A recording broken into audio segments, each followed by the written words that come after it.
All right, I'm going to go to the basics.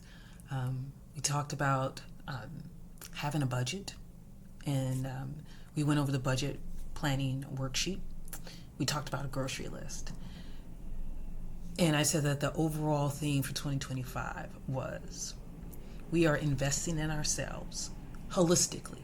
We want to make sure mind, body, spirit, and finances are a well-oiled machine. And that takes work. It's like this process is like, you put on some weight. It don't just come off. There is a lot that goes into that. I have to change my diet. I need to change my nutrition. I need to work out. But even that is like there's steps and stages, and you have to baby step it. When you try to skip the steps, sometimes, you got to go back to square one again, hopscotch. So I told you guys to make a plan, but I didn't go over the planning process. And I'm going to tell you how I start my planning process. And it's kind of similar to how I do my writing process. My whole thing is get it all out. Get it out on the page.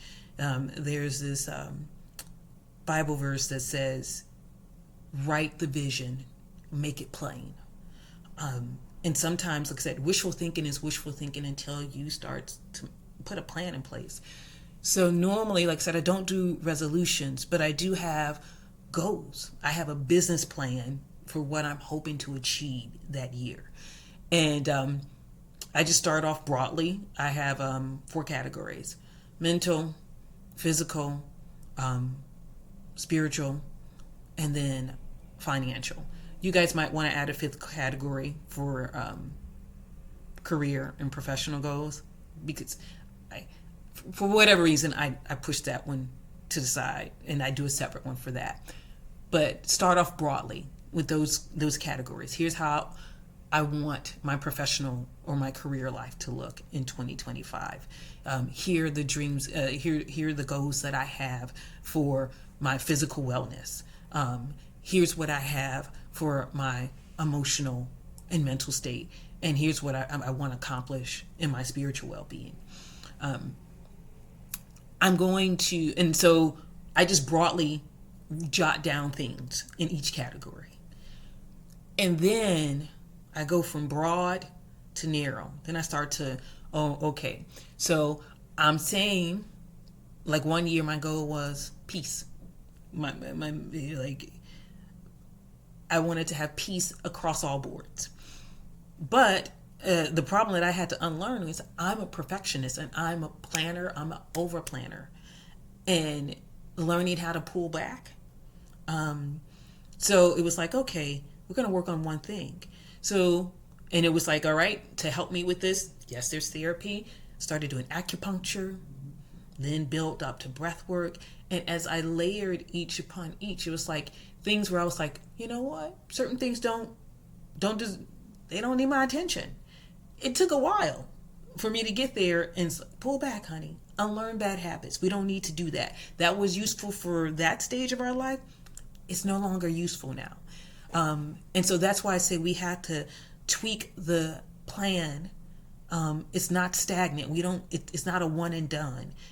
We wrote the plan in January, but guess what? Something's going to happen at the end of the first quarter.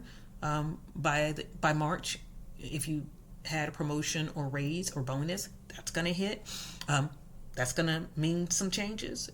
Those should be tweaked and spoken to with your lawyer, your estate's attorney, your financial advisor, and your accountant. Tax season is coming up.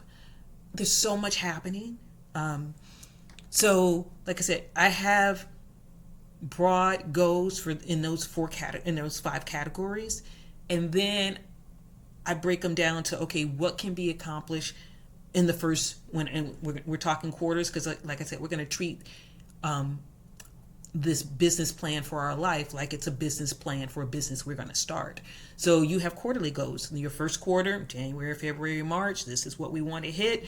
Second quarter, the next 3 months. And so for each section of my life, I put them in different quarters, because Some of them are going to be easier than others. And so, and particularly when it comes to the physical, the older we get, our body changes. Our body changes. The weight don't come off like it used to. And particularly for those, it's like, okay, look, we got to baby step those goals. But you know where you are. And I'm hoping, just like for your financial growth, where you're talking with a financial advisor, an accountant, and an estates attorney, and we will have a whole separate section on estates attorney, wills and estates. When it comes to your physical and mental and emotional well-being, you should be having conversations with a therapist and your doctors, because at different stages of our lives, there's certain things we need to check in on. If you're in your 40s, you're probably getting into, for the women, there's perimenopause. There's check items that you need to be checking off. Things are going to be happening differently. Your diet needs to change. And I recall, even in my 20s, I used to love to work out. And I went out to this gym, and, they had the free trainer things. And the guy was like, do this, do that. And I'm like, first of all, you didn't even ask me if I had any injuries or something like that. I was like, you are about to hurt me, because what you don't know, hurt my knee in high school. So we don't, like, the knee will tell me, honey. And so I had a friend that hired a trainer, and the trainer, she was like, I think that's too much. It's feeling a certain way. He was like, push through, push through. She needs to have knee surgery because he told her to push through and hurt something. And, when you sign up for gyms, you sign a waiver. So she can't sue him for telling her to push through and making her get a knee surgery. All that to say, even when it comes to your physical stuff, be checking in with your doctors, because when I was checking in with my doctors, they were like, you know what? You need to deal with somebody that understands how women's bodies change at this stage in their life. So keep that in mind. You don't want to just, certain things you can follow. It's like a recipe. But if you're allergic to one of the ingredients, you need to swap that out. Otherwise, why are you taking something you're allergic to that's going to kill you? So with a plan, be fluid, be flexible. Be flexible. And I'm a lawyer. You'd be amazed how many people who are not lawyers, who don't know nothing about the law, try to tell me about the law. And it used to be when I was a young lawyer, I would try to correct them. Now I'm like, okay, bye. Some people mean well, and they're going to tell you, you should do this, you should do that. But as Olivia used to say in Cosby Show, I know my body. I know my budget. I know my wallet. And how my wallet run, it don't work like that. How my body work, that's not going to work for me. So not to say that sometimes people have, they have great intentions, but you should know where things are with you. So you're not doing something that's going to put you in a situation where you're physically injured, emotionally injured, or somebody hits you in the financial pocket where you probably can't recover from that. So like I said, write the vision, start broad in your 5 categories: mental, emotional, physical, financial, career-wise. And then break down in each of those categories, what do you plan on doing for the next 4 quarters? And at the end of each quarter, go back and see. And it may be that something that you thought was going to be an easy first quarter goal, all right, we got to kick that to the second quarter. And that's okay. It's okay. What did they say? Slow and steady wins the race. A lot of times when I'm on the treadmill, I hate the treadmill. I hate the treadmill. And there's that person that's next to you, and they're like, boom, boom, boom, boom, boom, boom. And I'm like, I can't keep up with that. And then I have to remind myself, Rhonda, run your race. Slow and steady. Slow and steady. Now, if you get me doing something else, hey, I'm rocking and rolling.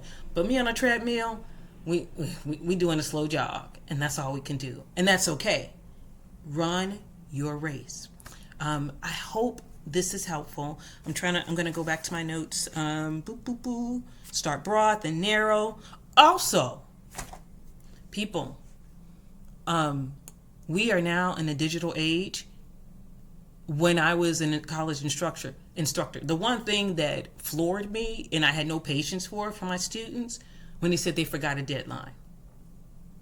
First of all, you get the syllabus the first day of class.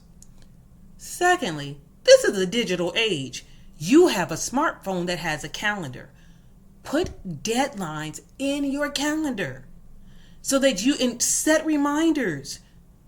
You have your business goals, even if it's in a spreadsheet or it's in a Google Doc, wherever you have it, those deadlines need to also be in your calendar and set them as a reminder. Okay, this is the time when we go and we look over the budget, and this is what we want to do.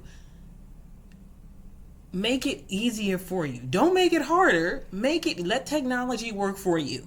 When it works, wonderful, it's great. When it acts up, it sucks, but put your deadlines in your phone calendar. Like I said, I typically have a good memory. I don't leave it up to my memory. Everything that's written down on paper or I know that. I calendar that stuff. So just like to make your life easier, do that. So you're not, I forgot it. How you forgetting? It's just like we got ePay and all this other stuff. Make it easier for you. Remember, don't be so stuck on, I missed this deadline that I'm just giving up. Move dates around. Move them around. Life happens. There's a birth, there's a death. You have to take in a loved one. You lost a job. Life happens. You get sick. Life happens. Tweak the plan. All right, that's it. And I'm going to follow up. The Wills and Estate series is going to be several, because I want to break it down and make sure that you guys have the tools and the resources to take it to the next step. And also, I'm going to refer back to the must-have life skills article, because there's hyperlinks in there for everything. How do you check on your credit score? First time home buying, first time buying a car, getting a passport, all those little things, it's in there. So if you are doing this with your high schooler or your preteen, those links are in there. So you can cater a plan that works just for you. All right, guys, we're going to keep going, little bit by little bit. We're going to make this work.